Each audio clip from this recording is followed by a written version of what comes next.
Hello, everyone. Welcome to the Flat Pack Show, episode for 48.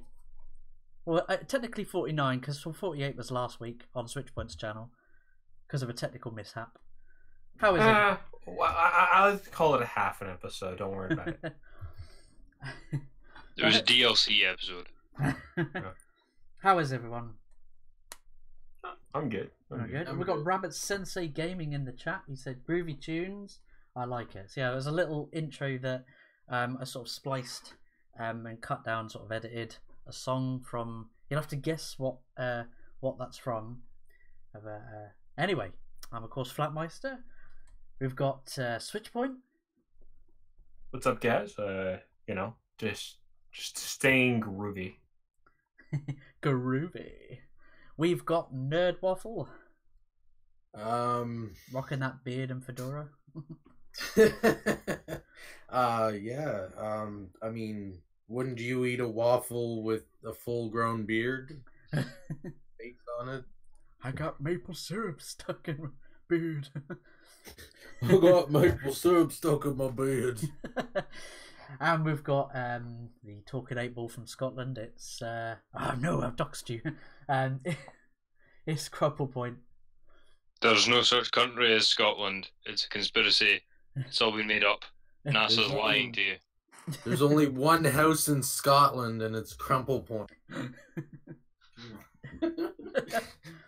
So everybody that ever claims to have been to or from Scotland is actually working for NASA, and it doesn't exist. Yeah. It's not like his accent doxed him or anything either. It was all just Flatmeister alone. Well, we've got a few other people who joined us. We've got Cheryl Roselle and Paula Costa. How's it going, dude? Thank you for joining us. So yeah, today's episode is what makes a story a classic or a popular franchise. I know beforehand, just off air, we were briefly talking about Netflix's adaptation of Cowboy Bebop, and Switch. You were talking about how Hollywood in general has just become so oversaturated with remakes, reboots, and just tapping into nostalgia, and it's basically creatively bankrupt, isn't it? Yeah, like it's creative. It's creatively bankrupt. Like, okay, so people have been talking about this recently, where everything just kind of feel okay. So it feels like everything is just everything is being remade, redone, repackaged, restarted, whatever other words I'm forgetting that like just pretty much included. So I was saying earlier, like, okay, Nerd Waffle mentions like, oh well, there's only like the 7 or 6 or whatever, how many they are, the key story beats. But I'm not talking about those story beats. I understand those exist, and I understand like when you're telling a story, you're going to tell them with those in mind. But that's not what I'm talking about. What I was talking about was the constant like everything that is like coming back is always like it's a circular returning of whatever it is. It's like just kind of always coming back. We're at a point where we're seeing like remakes and reboots of things that were around when we were kids or when we ourselves were like not even that old, like probably between 10 and 15. There's a Kim Possible live action series coming. Oh, you're shitting me. No, not even. Not the pornographic one. Not pornographic at all. It's an actual live action series by Disney, or live action movie, whatever it is. It's still on its way because that is literally how like close to the well we've hit. Then it's like we're at the point where they're talking about like the live action remake of Rescue Rangers is potentially in the works. I haven't seen anything to confirm it yet, but like there's talks about potential directors and talks about potential like casting for it. I'm like, why? So then it's just like, okay. Then you have like other remakes. So like this Cowboy Bebop one is a good example because this is like all these things are things that were fantastic in their time and in their period, right? So the Cowboy Bebop stood the test of time because it was that noir story. It was kind of like the key noir story of the 90s. It embodies kind of that feel of what 90s anime felt like animation wise, design wise, story wise, all of that kind of like definitely fits the genre and definitely is understandable of like why it stood the test of time, because it's like it did something that was unique. It did something that like stood out. You know what I mean? And then we have like them like trying to remake it, but clearly that like the problem is like they don't have that same passion or drive because like they're just recreating something that already existed. They're not trying something new. And there's already talks about them putting in like political talking points, such as like talks about refugees, talks about like talks of, like that are references to Trump and shit like that. And I'm like, why do I need that in a Cowboy Bebop story when Cowboy Bebop was about noir storylines and like space cowboys and stuff like that, That's right? Like set in the future. yeah, like it just that those Trump references that would just really date your product. I mean, we'll take a look at Marvel. They did that with Red Skull, didn't they? Go, we will make America great again, and it's like, come on, Marvel. Made Red Skull sound completely reasonable. Yeah, exactly. They basically it was a copy and paste of like a Trump speech or something, or like they changed a few words here and there, but trying to basically equate Trump to Hitler or that Trump is Red Skull, but. We will again be looking at fuel duty and GDP to ascertain whether we spend more this quarter or not. Oh, how evil. And it really dates you think with those kinds of references. That's a good point. Paolo said that on one of my videos that I did the other day, and then you've said it now. It hadn't occurred to me before about because there's many reasons to not get political in a story, but actually that's a really good one of like the propaganda aspect. Like they might as well just stick a permanent timestamp on it. I hadn't thought about it that way. Yeah. I mean, if you're covering a story with like exploring themes of refugees, I mean, yes, that it does seem relevant at the time with refugees coming from Mexico or Syria or wherever. But I think I think that's a little aspect that it's not going to be the main portion of my story, but it's a slight, but it's a background element of my overall story. So I think it's fine to sort of cover those kinds of themes. I don't think that's necessarily getting political. no, it's not. Okay, I don't mind them covering themes, but there's a difference of doing something with nuance and then just something being like just blatantly like, yeah, we did that, guys. Yeah. Like the reason that like a story, let's say, so let's take a look at something that does stand the test of time. Take a look at Watchmen, right? Yeah. The reason Watchmen works as well as it does is, and there are heavy political influences. A lot of people hate the Watchmen movie. Are you talking about the Watchmen or the movie or the comic? I'm talking about the comic. Or the upcoming TV show. See, but I was going to bring up the upcoming TV show as well as the movie. Yeah, but like the reason a lot of people like the Watchmen comic is because there's no like talk about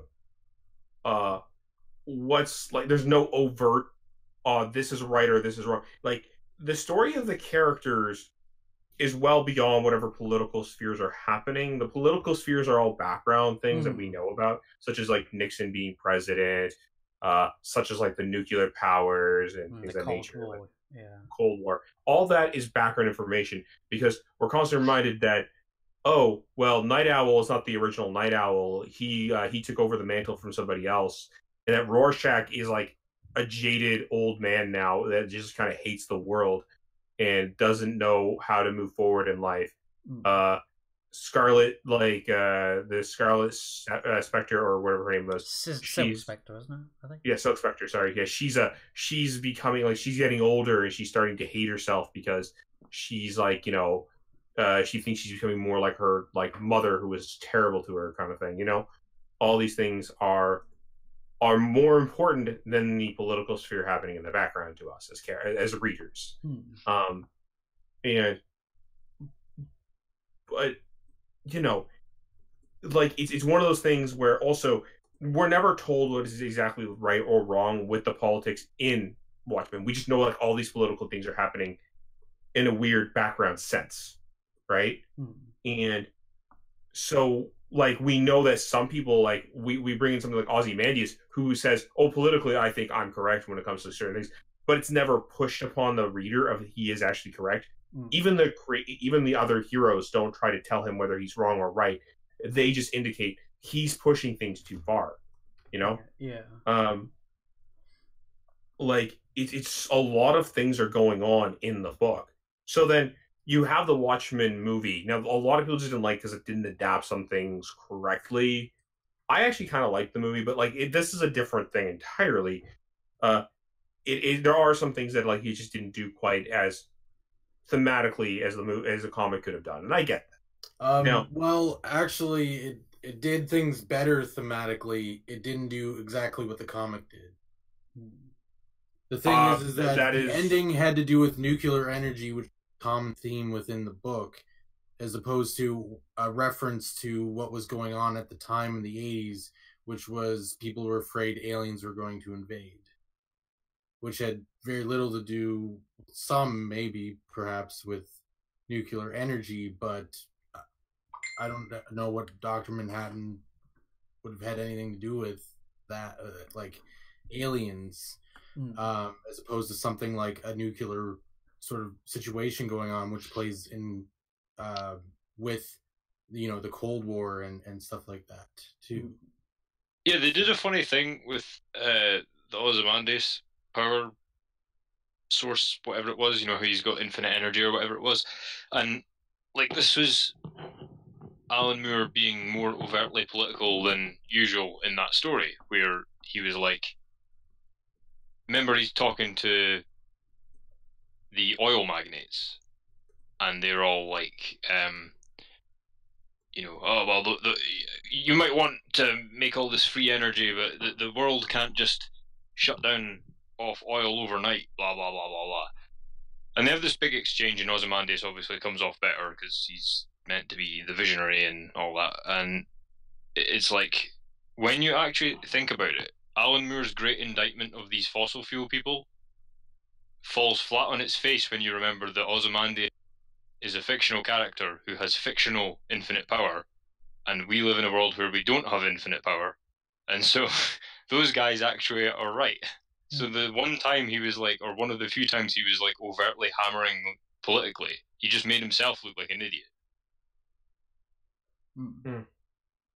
I mean, honestly, but the comic adds more in depth to the story, but I don't know, the movie just seemed to flow better. I would argue that I'd argue that's personal preference of what you think flowed better. Sure.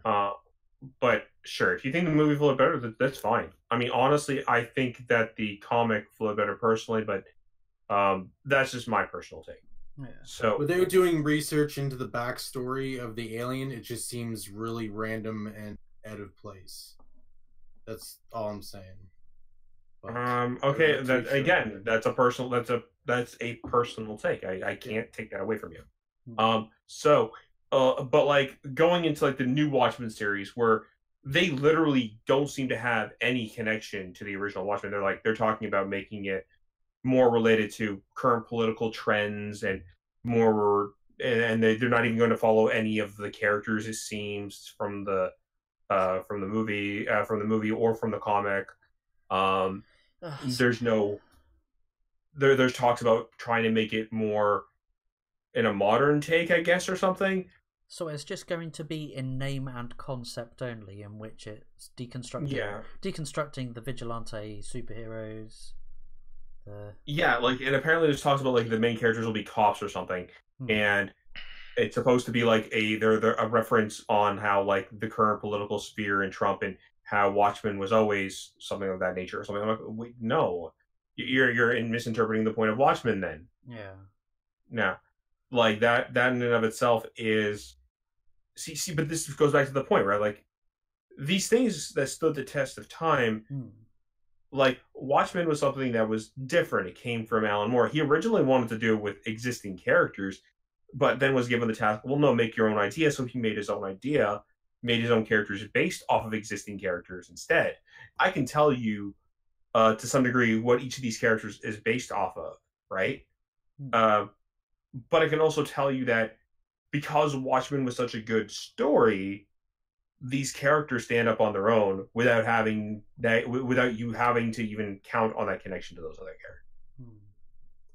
You know, because he knew he had such a vision for this story in mind that it made it stand the test of time and made it a classic. I mean, it was what's the term? Irreverent? Is that the term? I mean, I think that's the term you're thinking of. I think I think setting Watchmen in any other time wouldn't really work. I think it works really well with the Cold War, the nuclear power race, the space race, like it is one of those things, right, where you can definitely get that hype for something when it actually deserves it. You know? Yeah. And that's what I think the best thing you can do to set yourself up for standing the test of time is to keep the themes as human as possible. It's not just being political that is the kiss of death on these things. Any number of things can do it. So if you've got say you've got a movie based on a specific type of special effects, for instance, that won't stand the test of time. And if you've got a comic that's based off of a new genre of comic rather than a story, then that's going to flop as well eventually. And I think because you see all these films from the Cold War and stuff like that, right? That again managed to be less political than the stuff we watch now, despite being about the Cold War. But you'll have the people in the Cold War and they're fighting each other or spying on one another or whatever, and then the thing is that the film still works because it's not actually the commies versus the West, or the soldier versus soldier or whatever that makes it special. It's the fact that there's human drama going on, and you could transfer that to any setting. So you could have the eagle has landed. You could take that rough story and set it in space in the future, and it would still work. I'm not saying do a remake. I'm just saying if you took all those story beats, they still stand up. Whereas with a lot of other things, say what they're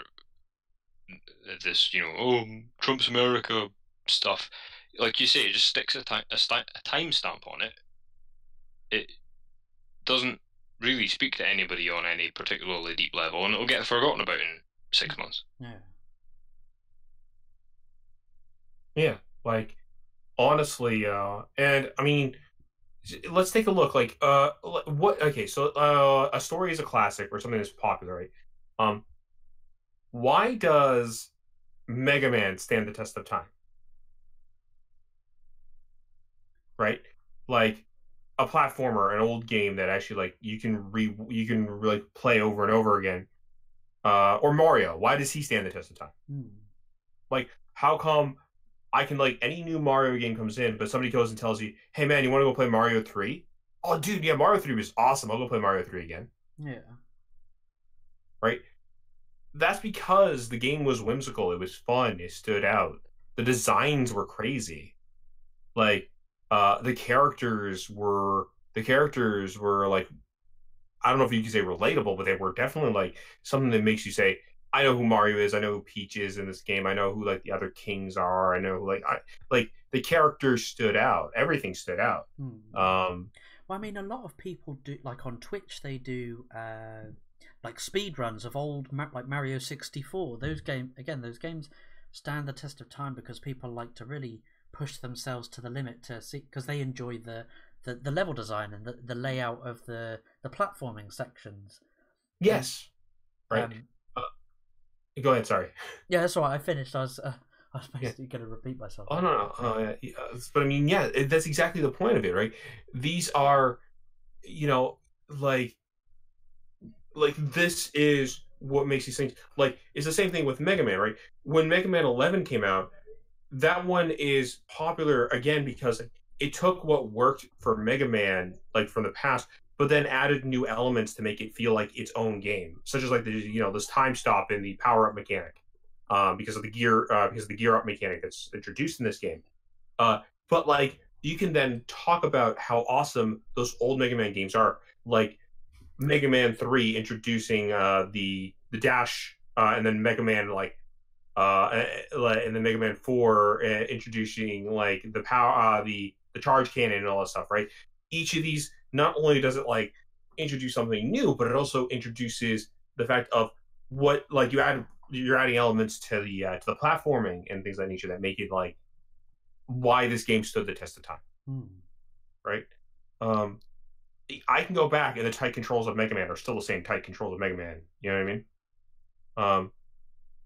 So, though that in and of itself is definitely what you want, and this is what makes this is what makes something a classic, right? Because it's just like when it comes to gaming, at least, is like how quickly can I pick up that game and then continue to play. I know people who've never been in the NES era or the SNES era of gaming.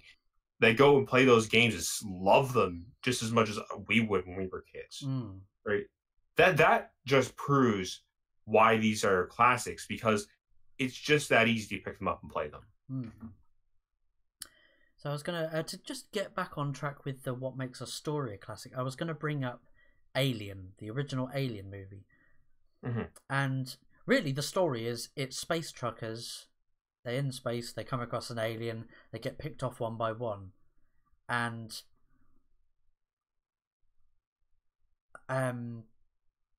it's a classic movie. It's a cult classic because of, with most horror movies, they always show the monster or they always show the killer. And that's a no-no with horror. It's better showing less is more, isn't it? Ridley Scott barely showed the xenomorph. It always showed all of its body out of shot. You would only see a silhouette or shadow, or you'd see just its head where it's coming out of a vent.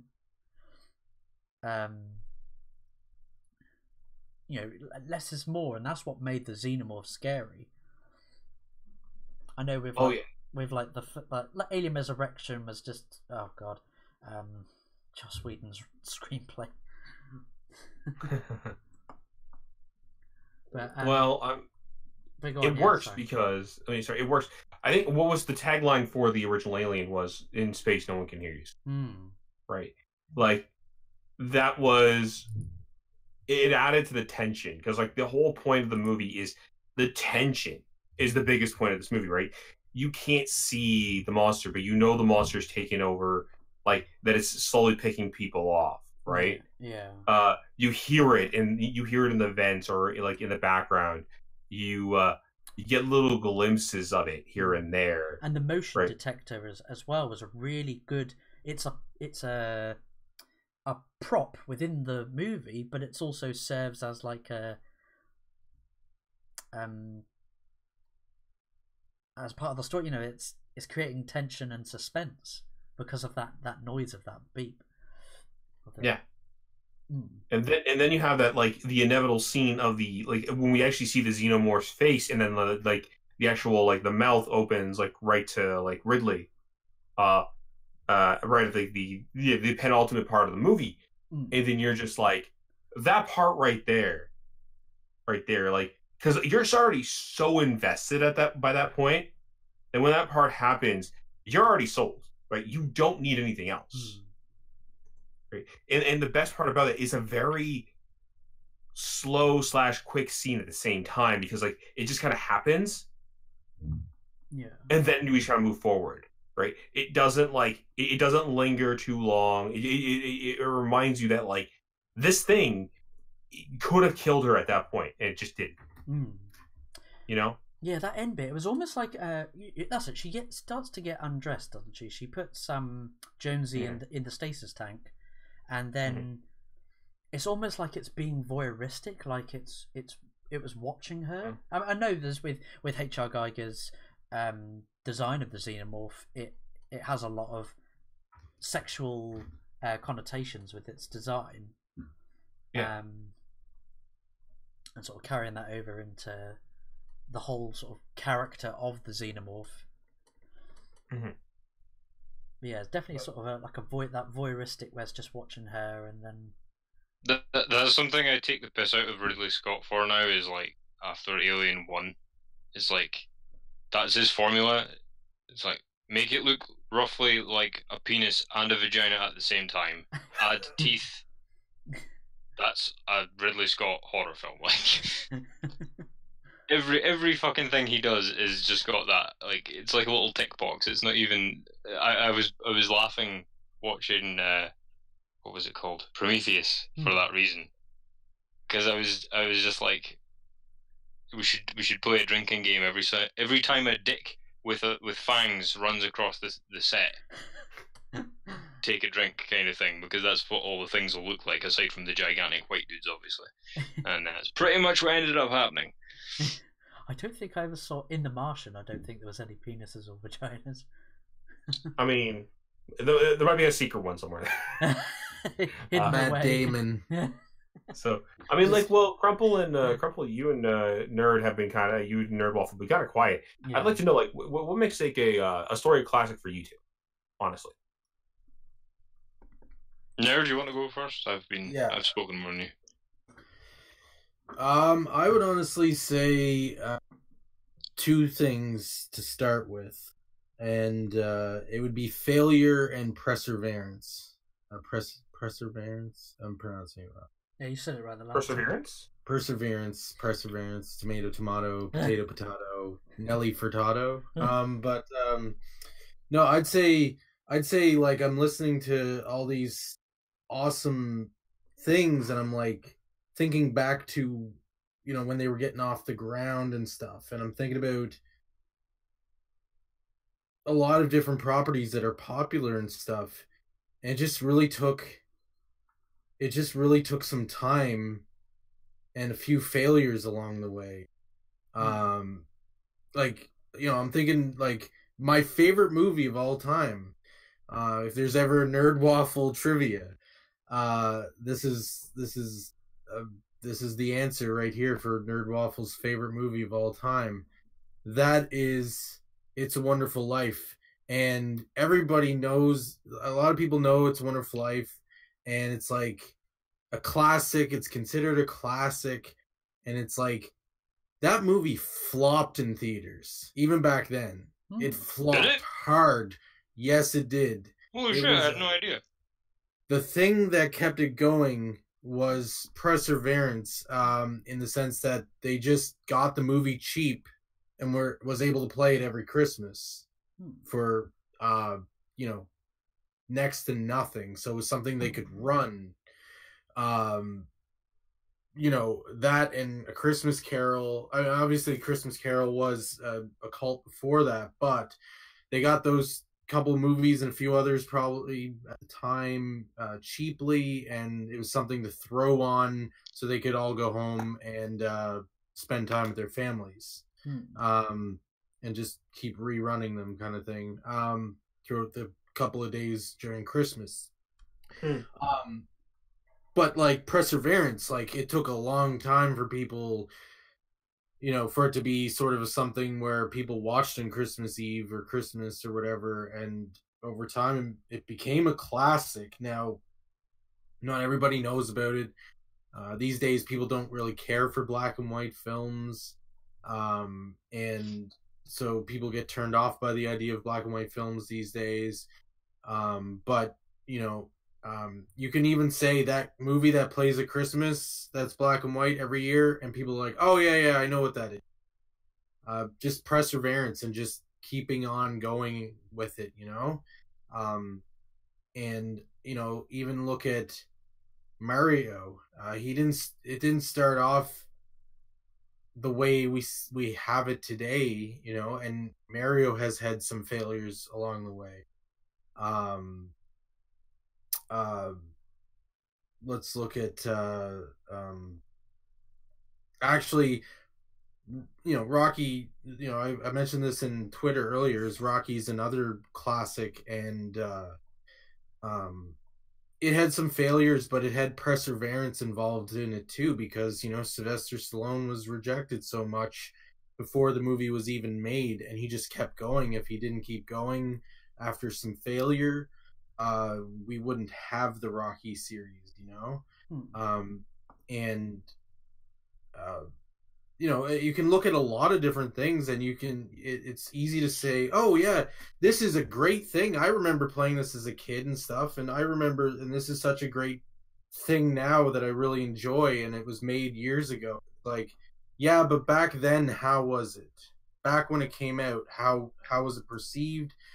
Along the way, did it ever have any failures, any games or movies within it that didn't do well financially or popularity wise, that actually just said the fuck with it, let's just keep going, and let's just keep doing this, and I think over time, eventually things iron itself out, and things become the things that we know them as today.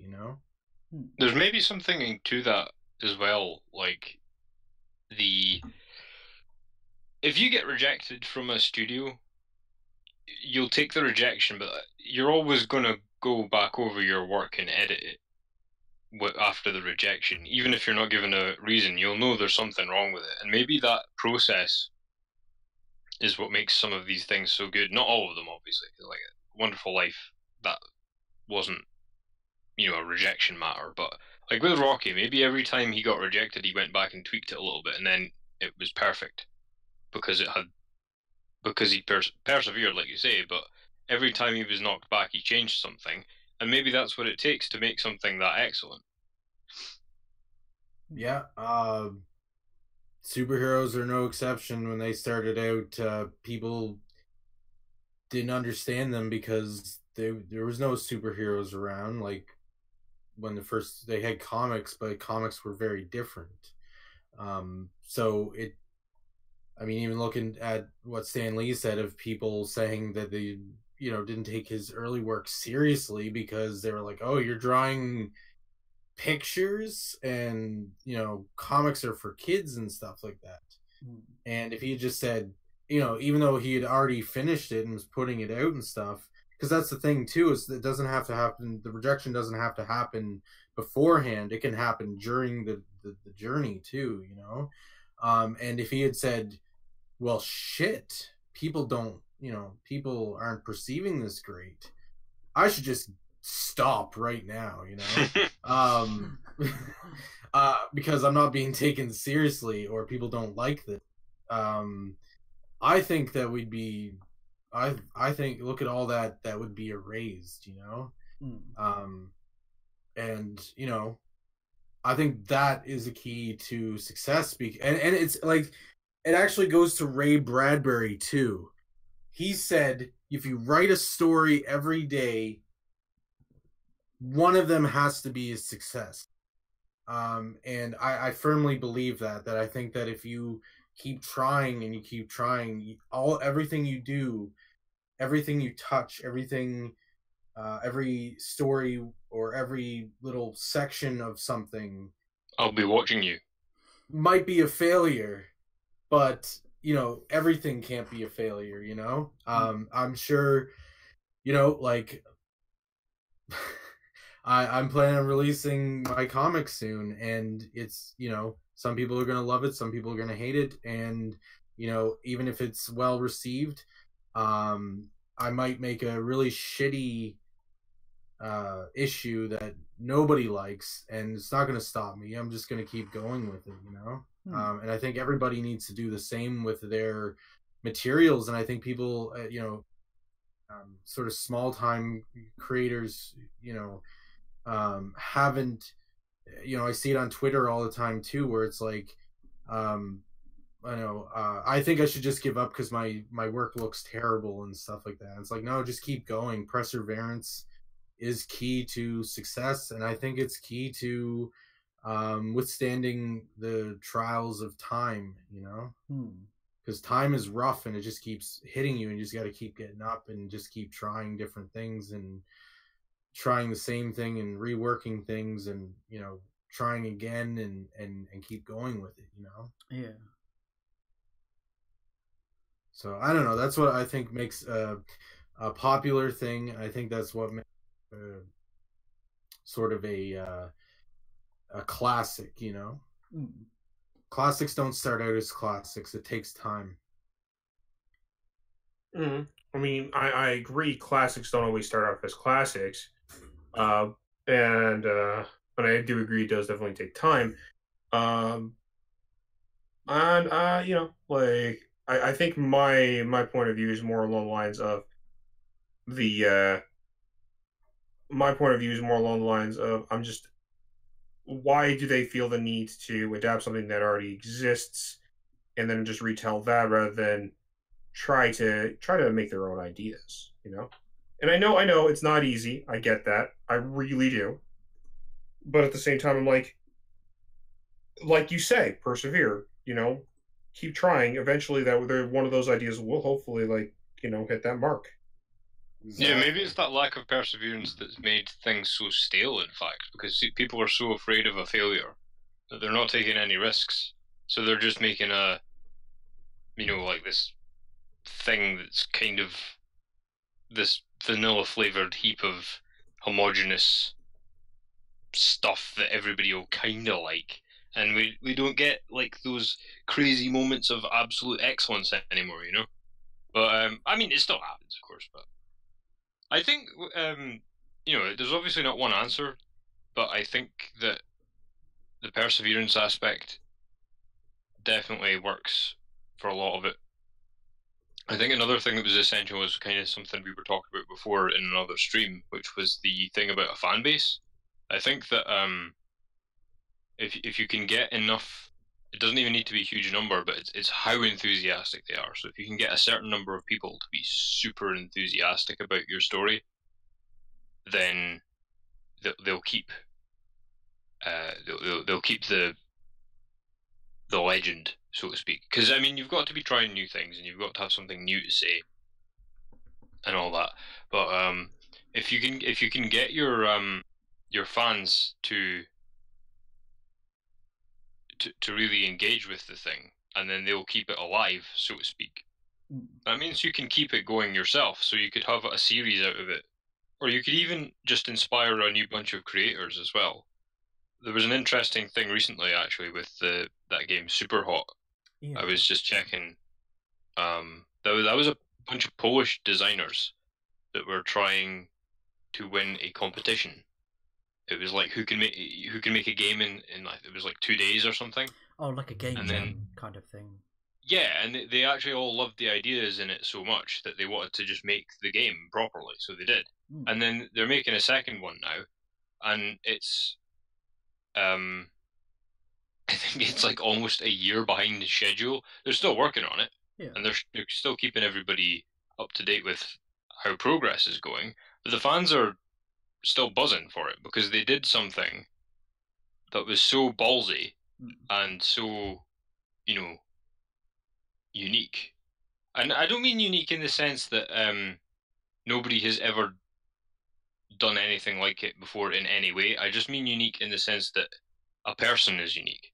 Like, and therefore the thing that comes out of them will be, and a team can be unique. So their productions will become unique as well. Like, so okay, you can make parallels and you can say, oh, somebody did a little thing like that before, but like, you can say that about people as well. It's like, oh, I know a guy with a beard. You're not unique. I know 3 people with beards. You know, it's not like that. It's a case of like this group of people did something that only they could have done, and the fans just freaking loved it, and so they can kind of afford to have that time delay, and they're going to go and inspire other game developers now as well. So there's also the thing of that you pass on the torch as well as getting the opportunity to make more of what you were making. Yeah.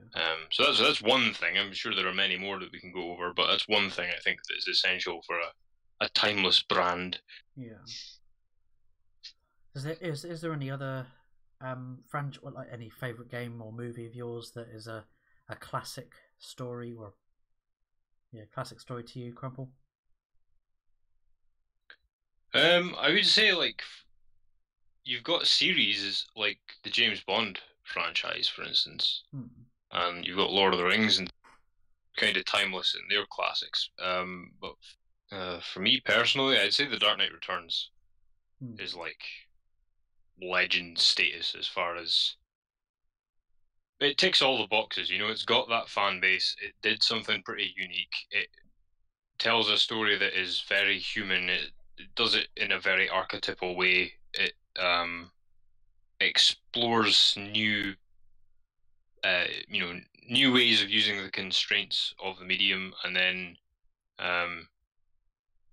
it's one of these things where, like I said before, because it's got these universal themes, you could kind of do the story of The Dark Knight Returns and do a knockoff of it, and still have made a good movie, because the story was so good that even if you were to just copy it, you would do a good movie.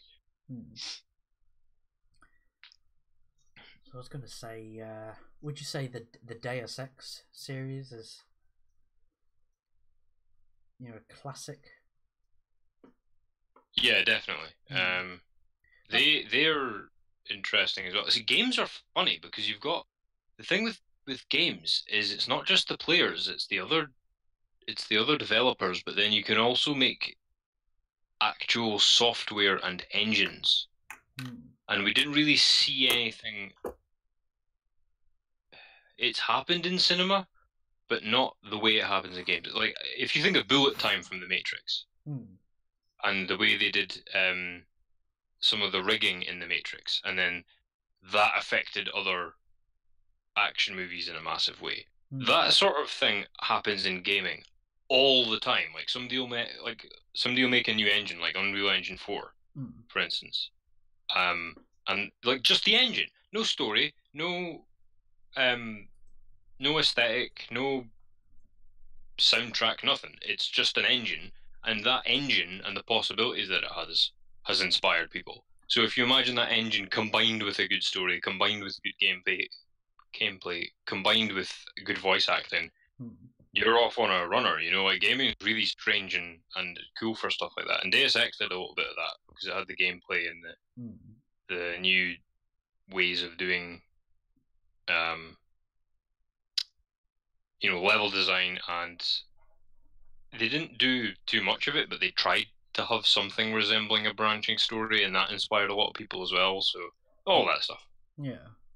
So I get that. I really enjoyed Human Revolution. I know that they took a few story beats from RoboCop, but it still feels like its own, doesn't it? Well, I mean, like ultimately, yeah, they did take some inspiration from RoboCop. They even make fun of it in the game. Isn't it in the police station in Detroit? Isn't it where two cops are talking about an old movie from like decades ago? Yeah, and then there's one of the computers is and it belongs to Alex Murphy. Yeah. But like that's the thing is with RoboCop, the story of RoboCop is so universal again. Like if you look at RoboCop, it's got bits of Frankenstein in there, and it's got bits of like your classic revenge story. So Buddy cop. Yeah, there's that too, and then you've got the whole thing of every story since the beginning, every hero story since the beginning of time has in some way involved a hero that gets mushed to hell and then rebuilt in some way. So, but like when the parallels are so on the nose, I think it is healthy to go, look, guys, we know. Like I could make a billionaire vigilante revenge story tomorrow that is really, really unique in a bunch of ways, but he's still a billionaire vigilante, so I should really put a Batman joke in there, otherwise people are going to think I'm oblivious to the fact that, you know what I mean? It's a good idea to know what you're doing, like, in that regard. Yeah, like, it's one of those things where, I mean, there's tons of things, tons of different things, in my opinion, that are just references to other things. That's fine. Like literally, Deadpool started as like a reference to Deathstroke. You know what I mean? You know, the like Speedy was a pretty much just like a Robin for Green Arrow. You know what I mean? These are just how things start sometimes, but like they can become something much more and much in their own thing if given enough care and like attention by the creators that make them. Yeah. You know what I mean? Like it's not like something that just happens like sure it's not something that happens overnight, and I get that, but it's also one of those things that your work will be much more appreciative, and like I think it will reach that classic status much better if you can still make like if even you start off as like an inspiration by something else that it eventually will find its like the people that like it, and it'll eventually find the people that will appreciate it for what it is, on top of the fact that they know that it is those things. I would like to get everybody's input on this, but this is really so obvious that it didn't actually occur to me to say it, but it's really important, and I think it's probably the number one ingredient. But a good main character. I mean, doesn't matter what the medium is, doesn't matter what your story is. If you've got a good main character, that's a story that's going to last the ages, because people are going to want to, like, say you've got a great main character and a shit story and a shit setting and stuff like that. Well, somebody is still going to go, yeah, but that character though, and then they're going to remake it or do a story inspired by it or a sequel. You know what I mean? Like, if you can make a great main character, anything will stick. So you know you've got Batman, you've got like Adam Jensen from the Deus Ex series, and JC Denton. People are constantly trying to decide who's better out of the two of them, and then not even wanting to make a decision. You know, Alex Murphy from RoboCop, all these things. You know, I guess he's not a literary character, but Mario, Nerdwaffle mentioned, is a fucking great character, and George Bailey is a fantastic character in A Wonderful Life. Like, all these sorts of things, there's lots of different ways of doing a great character. I think in film, the actor has to have a big bearing on it as well. Like, because you can't have a great main character with a shit actor attached. That doesn't really work. But I was saying to my Mrs. Crump the other day, she's a massive Game of Thrones fan. We were watching something with Sean Bean in it, and like we were just fanboying over Sean Bean. And I was like, did Sean Bean die in the movie you were watching? No, because it was a documentary. Damn. Someday a documentary will down the line, because you know. But I was the other day that it's gonna be fun. It's not gonna be funny, but it's gonna be sad. But it's gonna be kind of ironic when Sean Bean passes away someday, whenever that is. Thankfully, hopefully, like 200 years from now, kind of thing. Yeah, hopefully that long. But yeah, I was saying to her that, you know, and the character of Ned Stark suited him, and the character of Ned Stark was excellent. But I was saying to her, like, Sean Bean is so fucking cool and so beloved by so many people that the success of Game of Thrones can be put down to a single thing, and it is that one billboard of Sean Bean sitting on the throne with his sword in his hand looking badass. Yeah. If that image didn't exist, Game of Thrones wouldn't exist, and I will fight anybody to the death over that. I genuinely believe this to be the case. And like, so if you can get a great main character, and ideally a great person to play that character, you're set. It doesn't matter what you do. So yeah, if you guys want to pick up from there, like regarding the main character thing, I'd love to know your thoughts. I think there's definitely has to be a bit of star power behind it. That's why I can understand them choosing Henry Cavill to play Geralt in the Netflix Witcher Netflix series. I thought that was a good shout. A lot of people were complaining about it. I thought it was a good idea. I mean, he is a passionate gamer and reader of the books and the games, so he understands the character and the world. But that test footage, like, he doesn't look the part. Like that, I know probably makeup they'll still make him look less Legolas more Geralt of Rivia, the White Wolf. I don't want to like get into the long grass with that, but these things are very often not meant for public consumption. Like if you look at the way he looks in Mission Impossible and just make his hair whitish, you've got Geralt. Like, and that's probably what they'll do. It's a screen test, you know. That might not have even been a successful screen test. They do lots of screen tests. If you saw the screen tests for the Sam Raimi Spider-Man, you would actually throw up. Like, but they didn't use any of the stuff in them. So, like, I don't know. Like, the thing with these screen tests is they're usually for the producers. Like, they do film them and they do take photographs, but that's not what the thing is. It's to test your performance. It's almost like an audition with a costume, you know. Well, a bit like the animatronic Green Goblin head was a lot cooler than what they went with in Sam Raimi's Spider-Man, but the what was I going to say? No, it's gone from me. Main characters: Geralt, Man of Steel. No, I've still forgotten what I was going to say. Sorry. No, that's all right. Yeah, it's gone from me. I can't remember what I was going to say. You were saying about like star power and how like because he's a passionate gamer. Yeah. He understands. Oh, that's it. I was going to bring up Deadpool. The Deadpool test footage. That Ryan Reynolds leaked that because it wasn't getting the attention from the producer, or potential producers for the movie, and so Ryan Reynolds deliberately leaked it on the internet and got the crowd in a frenzy. It went viral, and obviously then that proved to the producers that this movie will be a success if you let us make it, and that's how we've gotten Deadpool 2 as well. But yeah, I think well, go on. No, sorry. If you have something to say, finish it up, and then I can go. No worries. That's right. I finished. Yeah. Okay. I would say that.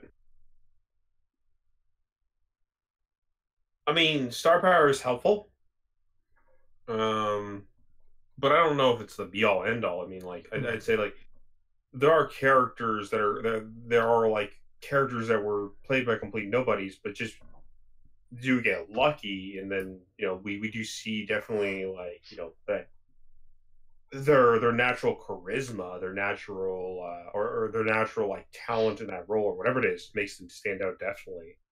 What about like do you think that what do you think of the main character being the secret to a long-standing classic property as well? I think it is. I do think it's important. I mean, like when people think of Mario, they think of like key characters like Peach, Mario, Luigi, Bowser, because those characters do stand out. When they think of something like Mega Man, they think of Mega Man, Dr. Wily, Dr. Light. When you think of a property such as like the Batman or even like Superman, you think of you do think of those characters, you think of like their villains, like what makes them stand. Like a character is these characters are classics, so the stories themselves that they're in can become classics if the story fits those characters as well as they do, right? Like there is a thing that does definitely go with it. And I think it is very important when it comes to most of these things. Like, I mean, like I would say like something like, we know that the Killing Joke is as popular as it is because we iconically know who Batman, we iconically know who Joker, and we know who Commissioner Gordon and Barbara Gordon and all of them. We know who they all are, right?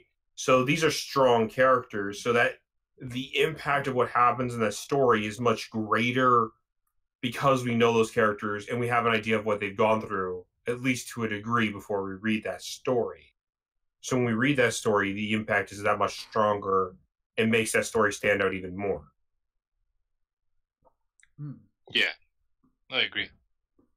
Like, however, you could definitely do something like, so then we have something like Deus Ex Human Revolution. That was done by like a bunch of almost nobodies. But but like the impact of the story and the impact of like you being brought in by Jensen and the actor like clearly feeling like the role, he was clearly passionate about the role, I think definitely helped it. You know, and so I would agree. Like the character is important. I don't think it's the star power behind the character. I think it's just the character feeling very like the passion that the character has, as well as if the fans can get behind that passion is very, what's important. Yeah, I think that's the secret to comics is the fact that if you get a great character, the rest kind of falls into place. Because I mean, you know, you're a massive Green Lantern fan. I think that you would agree, maybe not the majority, but that a significant proportion of Green Lantern stories suck. But Green Lantern himself, fucking awesome. So it doesn't matter how many stories suck because he's always going to make something with them, and then the great stories are greater for it. Whereas if you had to just like, well, I don't know, some crap character going through those same stories, it just wouldn't have the same punch to it. And I think that that's why comics, you know, they can have these characters go for like 70 years, whereas with films, they don't seem to like films, other comics and stuff. They don't seem to put that emphasis on it, but like, if you really do get down to brass tacks, I think that, like, because Nerdwaffle was saying about Wonderful Life, and I've kind of forgotten how much I liked that film until he mentioned it, because I only ever think about it on Christmas Day. But like, it's weird that it's a Christmas film because only half of the film is actually well, a majority of the actual story has to do with Christmas, but like a large chunk of it is like other parts of the year. Yeah, that's kind of what I liked about it, though, because it was kind of.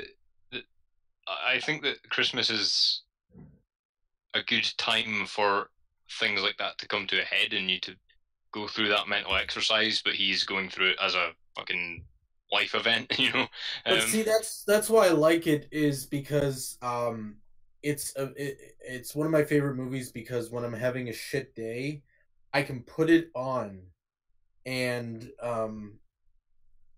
it doesn't matter what time of year it is. It doesn't even have to be Christmas for me. And it doesn't, you know, part of it's, yeah, it has to do with Christmas and stuff, but the overall message and stuff. And a big chunk of the movie doesn't have to do with Christmas. And so it's sort of a Christmas movie, but that you can really watch any time of the year and it not be a Christmas movie completely. Like, I love Christmas movies. It's one of my favorite parts of Christmas, you know, like hauling out Home Alone, hauling out Jingle All the Way, you know, some of the other Christmas classics that are actually Christmas classics, but I couldn't watch them in mid-July kind of thing. It feels too weird, whereas, you know, It's a Wonderful Life is something that I'm like, okay, there's a little bit of Christmas in it, but it's not really like making me feel like I'm missing out on Christmas or that you know, it feels awkward watching it in the middle of July, right? So yeah, and the cool thing about it is that the whole story is George Bailey being a good character, but like you can even take that and apply it to other properties. So it's just like, well, why is James Bond so successful? It's not successful because of the Aston Martin DB6. Its face is successful because of James Bond, the character. You know, Batman, John Wick. It doesn't even have to be those things. You could look at books. You've got the Jack Reacher novels, all that. I think if you can name a character, everything else will fall into place.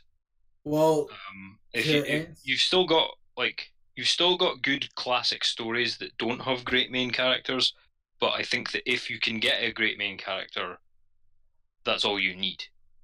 If you can't get a great main character, then you need a bunch of other stuff to cover that up. Yeah.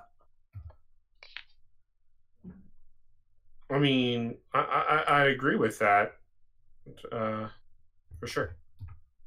We honestly, we definitely have some,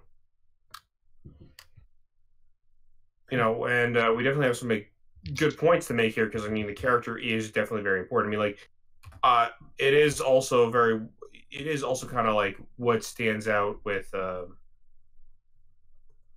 lot of things. I mean, there's a reason why people come back to, like, let's say something like Dragon Ball, right?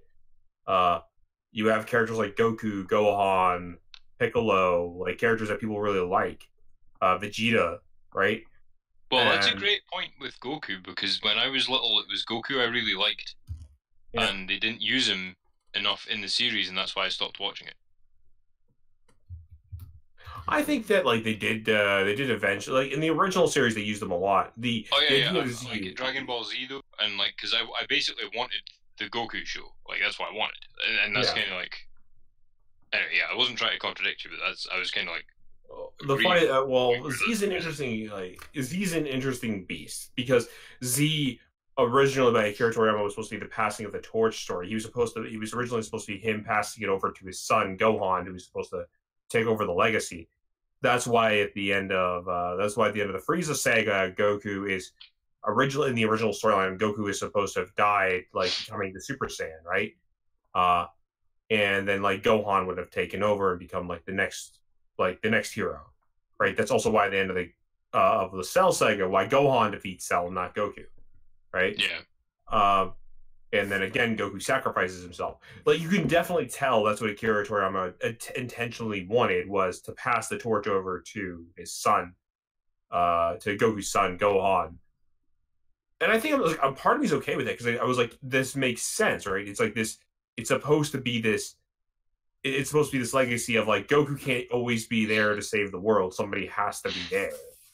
And Gohan was originally supposed to be like, the next one to do it, because like Goku accepts the fact that he's not a hero. He accepts the fact that he's just a fighter who's always looking for the next great challenge. And so if the world needs a hero, it should be his son who's actually responsible. Right? Yeah. Oh, Cheryl in the chat has just, well, not just, I just checked in there.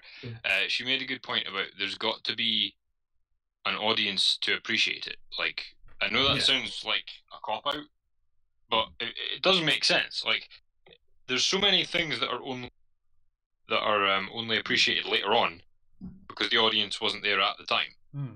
And it's not because the work was bad. It's not because the marketing was bad. It's not because anything about the film, in fact, I keep saying films, like I'm talking about books and everything, games, all that shit.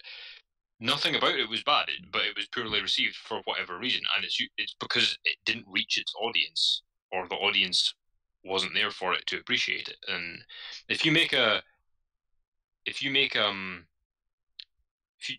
target a story at a certain type of person and it doesn't get to them, then it's never going to work, because it wasn't intended for the mass market. It was intended for a certain type of person, and they didn't see it.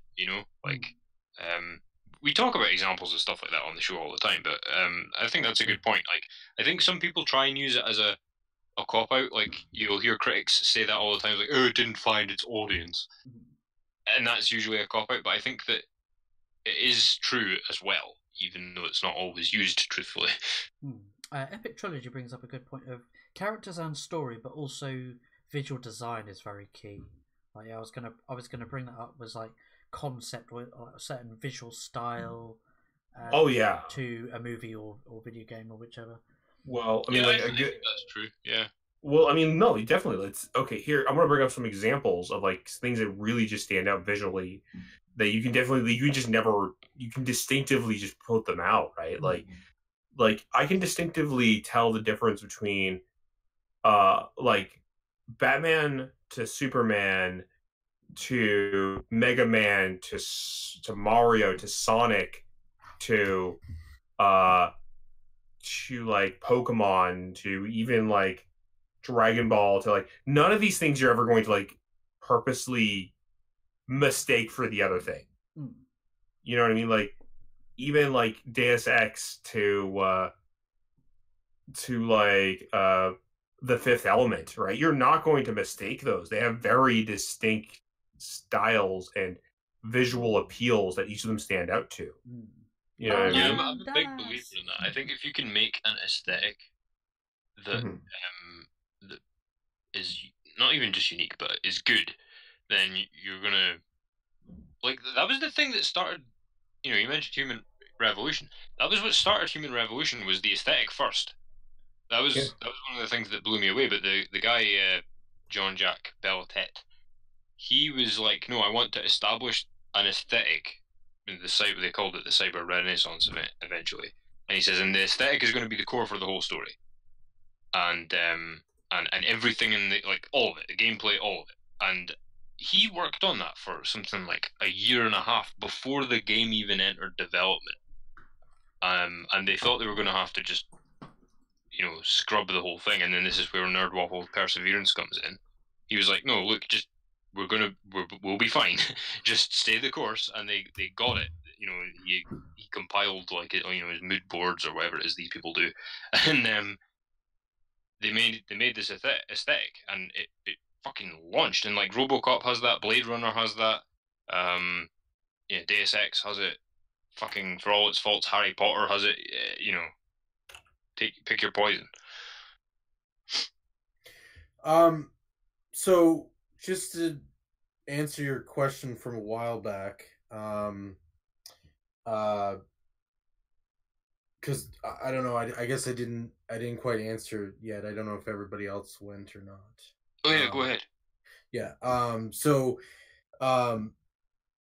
I don't think that character is the only thing that is going to do it. I think it's a combination of things, or any things. I think that for something to be a classic and rememberable, I think a character can be something that people will remember, but other things as well. Like someone might be like, you know, that I didn't like the story in that, but hot damn did it have a good character. I didn't like the characters in that, but hot damn did it have a great story. I just wish the characters were better, you know? I think that as far as your Green Lantern comment about the you know, the characters, that's the funny thing about Green Lantern is Green Lantern is my favorite DC superhero. And the thing that really attracted me to Green Lantern was I can't remember the story, but it was a story about Hal Jordan, about where he took off the ring and fought Sinestro. And that was like, okay, that's, you know, a story that made it that made Hal Jordan be an awesome character to me, and in turn made me like Green Lantern. But if you ask me if I like another Green Lantern person, it depends on which Green Lantern, you know? I don't know, like I don't think it just comes down to just character. I think with a lot of things, especially movies, but I think it could be applied in video games and comics too, is that it's a real team effort, and I don't think it's just one thing that makes the machine work, kind of thing. I think that you could have a great actor in a movie, but be given really terrible directions, and just completely, like, let's look at Star Wars Episode 2, for example. Samuel Jackson is a great actor, but just a terrible performance in Episode 2, you know? I'd even say Episode 3 too. Young nerd waffle. Yeah, no, I mean, I like it. You know, it's funny because like so many people gave you know, Hayden Christensen such a hard time and stuff like that for Star Wars, but I'm just like, okay, he was a rookie, and when you get a terrible performance from Samuel Jackson compared to other Samuel Jackson performances, it's hard to be like, okay, the acting was terrible in this movie, because, you know, if, you know, it's direction too. Were the actors being directed properly? Were they being told where to go? Or, you know, if they were trying to express themselves in a certain way, and the director said, no, this way, and it was very specific to what the director wanted. And the actors had to just basically be exactly the way that the director wanted, with no leg room or anything. It can really impact the star power of the performance. Same with the script. If an actor is a great actor but are given really shitty lines, people are gonna be like, "Oh wow, that was terrible acting," because that sentence they said didn't make any sense, and it's like, yeah, but that's writing. You're tearing me apart, Lisa. I think it's a bunch. To sum it all up, though, I think it's not just one moving part to make something popular and classic. I think it's multiple. I'm not saying that one thing couldn't make it popular, and I'm not saying everything has to be great to make something popular, but I think it's just multiple moving parts, and I think it could be. Oh yeah, there's no one answer, but like for my money, if I had to put it down on something, I would say that. But no, there is no right answer, and there's no one answer. But and like yeah, personal prejudice preference is a part of it, because like I mentioned, Game of Thrones, part of the reason that I'm not that massive a fan of it is because there isn't a central character, and that bugs me. Like, there's a lot of good characters in it, but there's not a central character who is fucking awesome. And then, like, flat asked my personal favorite thing, or that would fit with the topic of the video, and I said The Dark Knight Returns because, like, well, Bruce Wayne is that guy, for me, and that's why I don't like when they try and replace Batman with another hero as well, because it's like, it is specifically Bruce Wayne. It's not like the costume.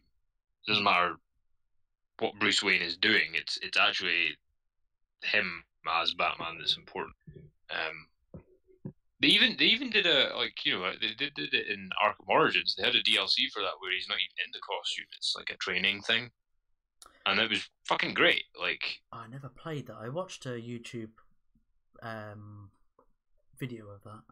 It was really cool. What they did was they did a series of challenge maps for DLC, and it was like, oh yeah, cool, some challenge maps. But then what they revealed, that it was actually, they were going to be strung together by a bunch of like just mini sequences of like really short cinematics. But then they gave him a load of new abilities and took away a few as well, and like showing his ninja training years. And then you could, what's really cool is when you go and play those as Bruce Wayne, and then you complete it, right, and then you go back and play the same maps as Batman, and you're like this fucking unstoppable machine in comparison. It's so cool. Yeah, I never got to play the DLC for Origins. I highly recommend them. But yeah, so I think that's true. I like the point about the aesthetic, because if you take Blade Runner, I think that Deckard is quite a boring character, but Harrison Ford is a very good actor, and the aesthetic carries the film, in my opinion. So that would kind of fit with what Nerd Waffle's saying, because I don't think as a main character he's got much of a character, to be honest with you, and I'll probably anger a lot of people saying that, but I don't know anything about the guy. All the character in the world, Crumple. Come on, man. I've watched that 4 or 5 times. I don't know anything about the guy. Like, he's quite cunning, and aside from that, that's kind of it. Yeah, because when he goes to that titty bar, the android, the replicant titty bar, and he puts on that voice, and he's pretending to be another person. I mean, really, in Blade Runner, the true main character is Rutger Hauer's character. I'm trying to remember the character. The real MVP. What are you, some kind of Barney from How I Met Your Mother, where like the was it the villains are always the good guys? Ralph, they're like, oh yeah, I love Karate Kid with Ralph Macchio, and it's like, he is the villain. I mean, he comes to this dojo and like beats up one of the kids there, and it's like, no, but like the thing about funny enough, sorry, go ahead. the thing about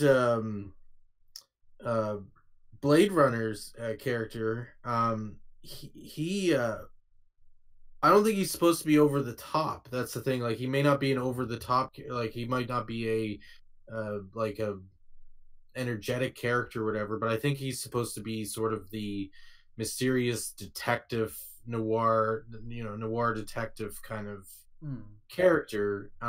Which, in a sense, they did it perfectly. It just might not be sort of the character someone would expect. Yeah. No, I see what you're saying, but like, I think that if you'd had, say, if Harrison Ford hadn't been doing such a good job in the performance, it would have been like there was no main character, because he's just he's just a function of the story.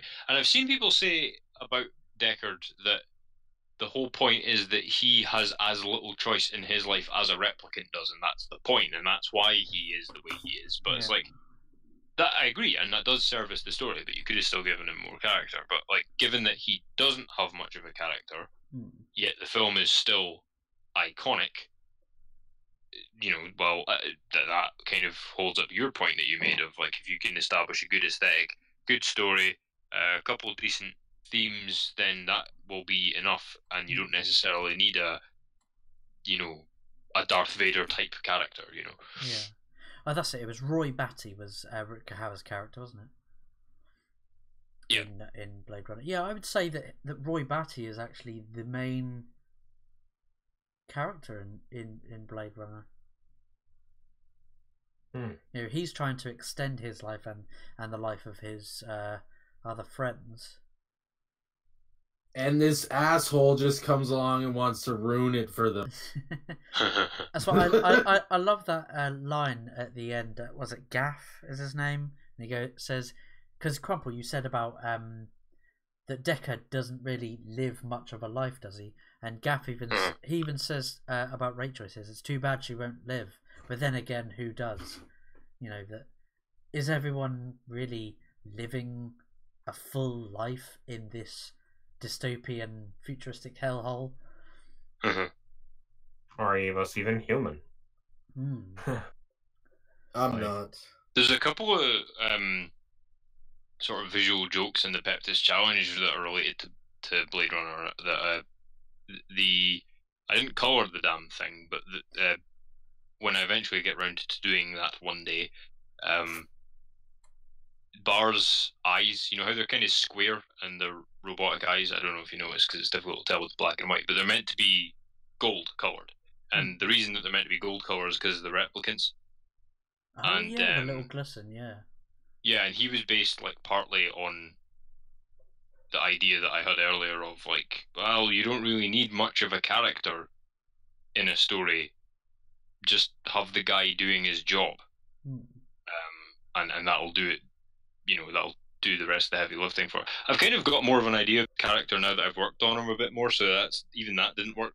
But at the time, Bar doesn't really have much of a character other than what he does, which I think comes across. He's not exactly. I'm not going to be winning any character design prizes for his dialogue, but I mean, Epic Trilogy in the chat saying, I agree with Flatmeister, thank you. Deckard is as beat up and dead as the environment. The replicants seem more human than humans.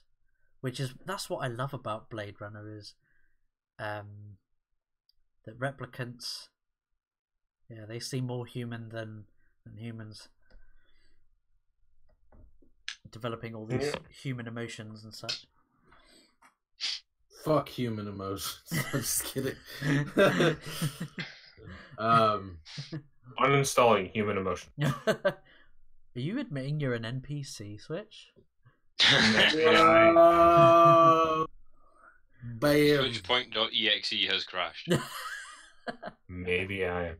Well, funny enough, I mean, like, one could argue that everyone is an NPC, you're only the main character of your own story, that everyone else around you is an NPC. You can make that argument if you wanted to. I mean, everyone's a non-player character, but like, as far like, you just make your transactions with somebody, you're done afterwards. I'm more of a I'm not an NPC or a I'm not a playable character or a non-playable character. What I am is that that character that guides you and gives you quests, which is an NPC essentially. But, I'm a server admin. I'll delete you and your NPCs and all your gold pieces. Jay's saying, "Lol, I can feel that burn from here." What was it? And also, Epic Trilogy saying about PK Dick. Philip K. Dick, yeah. Yeah, Philip K. Dick was right. So was Orwell. Yeah, I mean, yeah, the UK has pretty much become like that, and social media platforms. Ugh. Quite a few things have. Well, there's an interesting. Hey, at least your government's not begging Trevor Noah for handouts. 1984 would definitely classify as like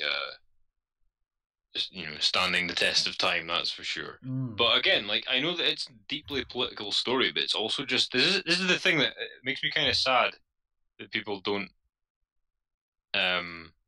talk about it as a book that often. It's a fucking great book. It's a great novel. It's got really good characters in it.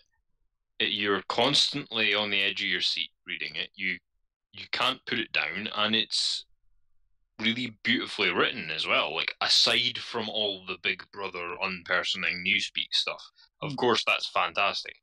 But yeah, it kind of makes me a bit like. Well, there's nothing to be done about it, but I wish people talked about how good a book it is more. Yeah. You've got everybody's written some kind of dystopian society, and they've all got a shred of truth to them because they're always based on today anyway. Yeah. But yeah, that's an interesting thing about if anything, like I'm reading the Gulag Archipelago just now, and if anything, George Orwell toned it down. Like if I don't know how many people have read 1984, it's a horrible world that he builds in that, and it's actually having read the Soviet system that it's based on now, from first-hand experience of people, he toned it down, like, and then you've also got the added cushion that it's fiction. So yeah, that was an interesting one. Yeah, like you've got 1984, and people have constantly tried to recreate 1984 or constantly been inspired by it. And Minority Report is quite similar with the sort of thought crime or the arresting you before you've actually committed. Thought police. Yeah, the sort of policing your intent to kill someone because they can see into the future. Yeah, not to mention that, like, we also see the problem with that of like how with some of that we can like perceive somebody as doing something villainous before they even do it. We also see the problem of, well, what if people like, what happens when we start bringing in people to do, like, when we start saying like people don't do things that they're doing, but like because hey, preconceived thought crimes is a thing, so who am I to say like, well, that where we get those preconceived notions from isn't going to lie because it has an issue with somebody or something and makes a mistake, right? Yeah. But that's a thought crime. The thing is with I remember with Sherlock Holmes. Actually, there's another one. Like again, legends stand the test of time, constantly being retried and remade and knocked off and inspiring people and stuff, and great main characters obviously, but there was a really cool thing that happened in a couple of the stories where like Sherlock Holmes is a professional private detective. He's not he's not Judge Dredd. He doesn't uphold the law, so that is kind of what he does. But there's a few stories where because he's such a consummate professional, it's like once the job's done, that's his part over. So there's a couple of stories where he actually breaks the law, and not in a like he breaks the law in order to catch a bigger criminal way. Like there's a couple of stories where he just lets people go because it was like he got to the bottom of the mystery, and it was, I found the murderer, and the man was like, yeah, but I only did it because he was like, I don't know, he murdered my mother, so yeah, okay, I'm the murderer, but that's why. And Sherlock Holmes is like, well, the police are satisfied with catching this other dude who's a bastard, and I sympathize with you, so bye. Like, there's a few moments like that, so it does keep you guessing, because it's like, even if he catches the guy, you don't know whether the police will arrest the dude or not.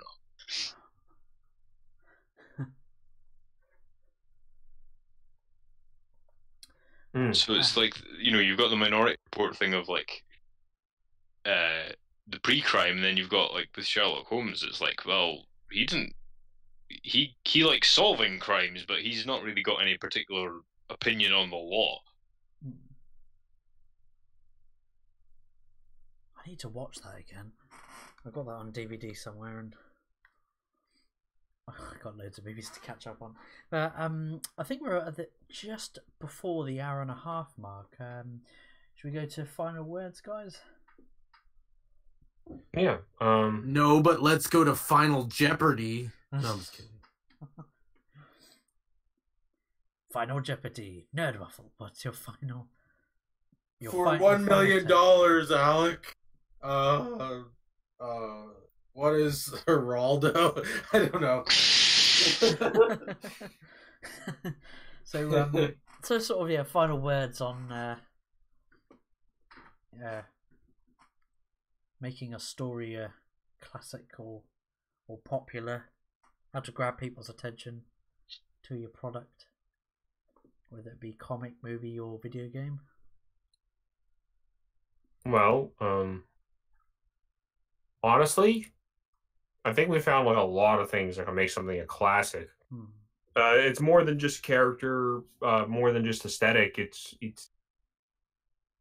like there is a special something that just like will make a story a classic, and it's more than just it can be more than just that popular thing. Like you can't take something that's I mean, we've even discussed like you can't just take something that's already popular and then hope it becomes a classic just like the original was, because clearly that doesn't always work. Right? There is clearly a formula. There is clearly like an unpredictable formula of what makes something a classic or stand the test of time, and that's very important to definitely So if you are planning to make it, I do hope you actually do get to make it. Like it's one of those things where we can't say that you will or won't, because it's really up to the audience to decide whether something becomes a classic or not. Yeah. What about you, Nerd Waffle? Yeah, I kind of agree with that. I don't think I don't know if there's an actual formula or not, or if it's just a brilliant miracle that happens kind of thing that all just pulls together and it just happens and people view it and then it's viewed as a classic. But I think that because I don't think like it's very hard to say, yeah, I'm going to make something and it's going to be a classic. I think that has to be something that happens on its own. I think that most people should just focus on doing the best they can and making something good that they would want to read, and do the best to their abilities. And I think that that's all you can really do. And like Switchpoint said, at the end of the day, it's going to be it's not up to the creators, the people making it, it's up to the audience. And I think that something can be good and something can be well enjoyed and something can be popular, and without it becoming a classic. I think it can be something that can be revisited and not necessarily a classic.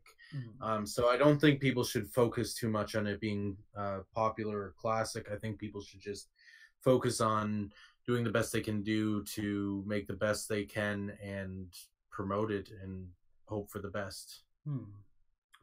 Yeah, there was that's it. My final words, sort of a point that I think I forgot to bring up, was originality. I know there's been a lot of, it's hard to be original, but I think originality is also helpful in making your story or your medium, your product classic or popular.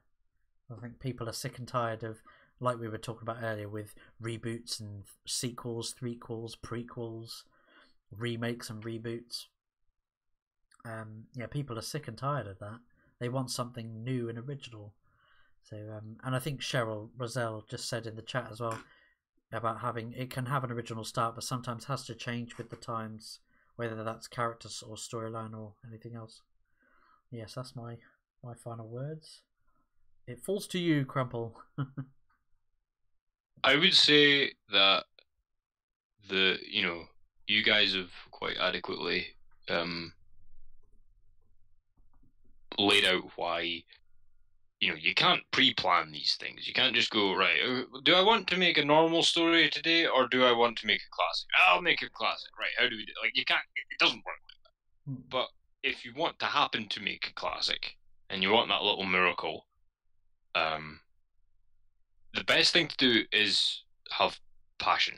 Like, whether if it's a comic, if you're a comic artist, there's loads of, if you look at people like Mike Mignola and Todd McFarlane, like two completely different styles, right? And neither of them are particularly photographic. But holy shit, do their drawings jump off the page, because you can tell that they've drawn them in just an absolute fury of, intent, belief and passion and enthusiasm. And that enthusiasm jumps off the page, and that works with films and acting and writing, whatever your chosen art form may be.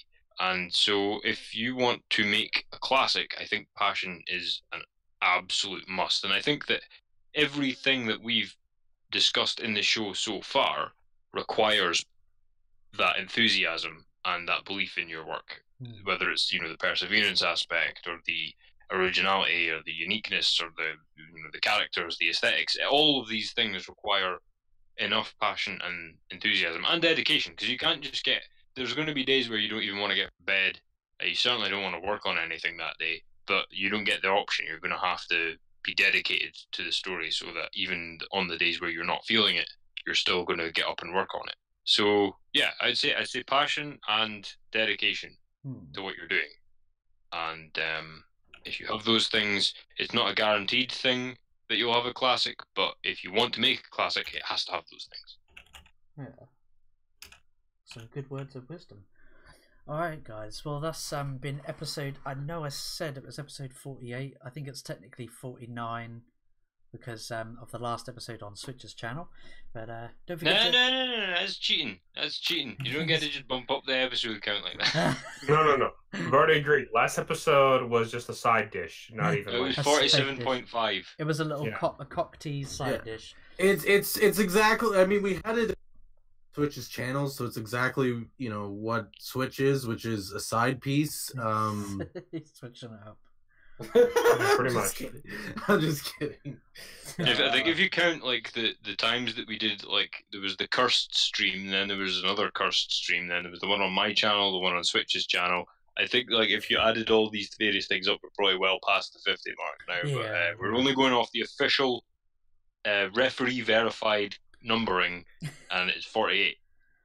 But I can't believe it's coming up to a year. We've been doing the Flat Pack show for a year, and I think if you look at it calendar wise, we've been doing it for a year. Yeah, I remember it was just before December. I think we started. Yeah, it was like a month or two before December, because I remember we did Christmas stuff for the Flat Pack, and we had a few episodes out by then. Yeah.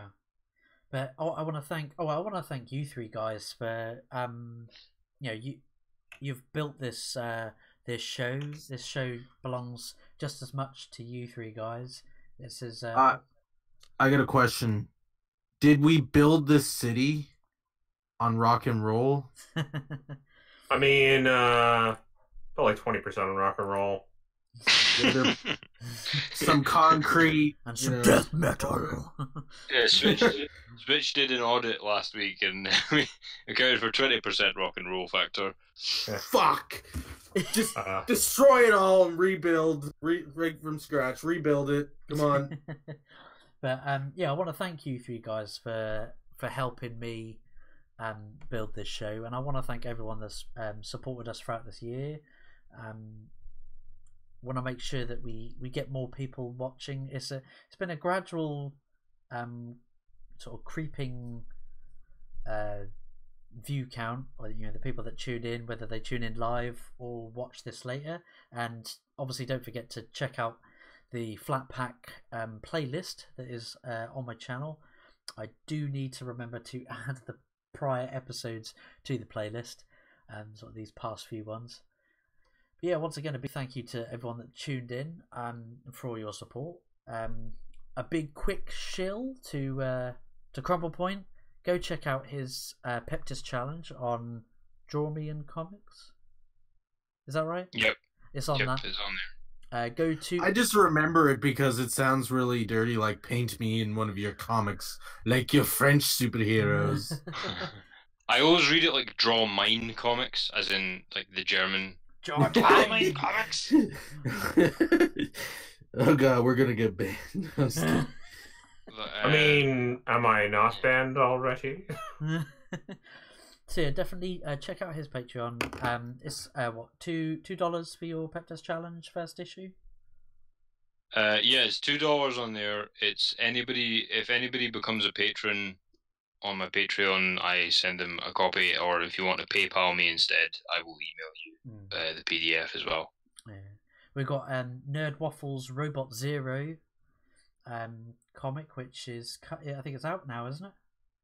It's not out yet. I did a beta release with a few people to sort of do some tests and stuff, test the water with some people that are sort of creators and stuff. And I don't know, it may be released this year. If not, it would be early 2019. Because there's some other things that I got to work out too. I'm just trying to decide some of the administrative stuff to it too. It's not a long comic. It's about 11 pages at the moment, unless something changes. But yeah, it's Robot Zero, and I just hope that if you do pick it up when I do put it out, I hope that you enjoy it.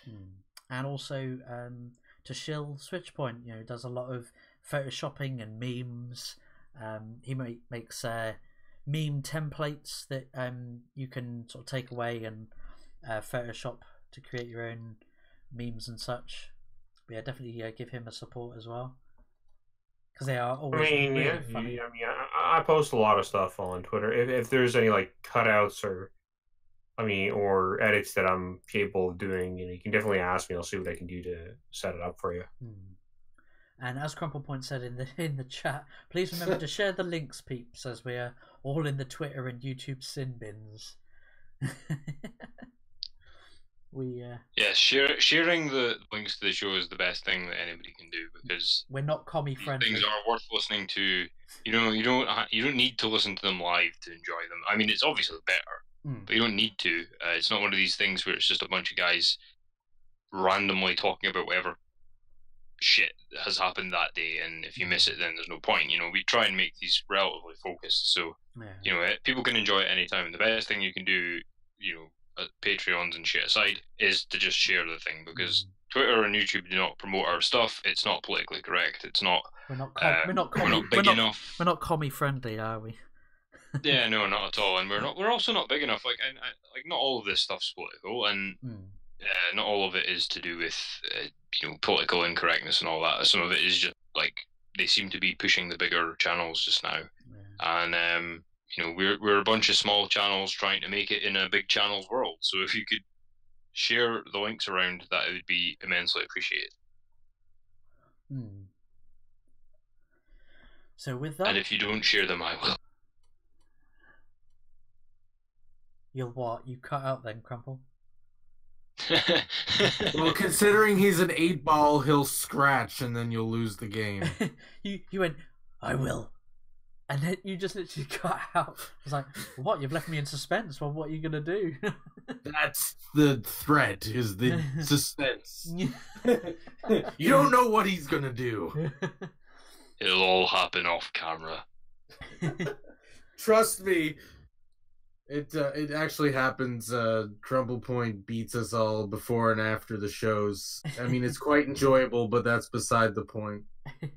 So with that, next week's topic is about behind the scenes. We were struggling with this topic. I've suggested a couple of ideas, but it's about behind the scenes with movies, games, and comics. But we don't want it to just be a list off a trivia thing. So I did suggest an idea to the guys of sort of direction we'll take that topic. But yeah, check in. Yeah, I think there's your idea, and then I was thinking if we maybe go down the route of good behind the scenes stories, like the story of ILM for Star Wars, and the inner workings of like the Stan Lee years at Marvel, things like that. That would be good.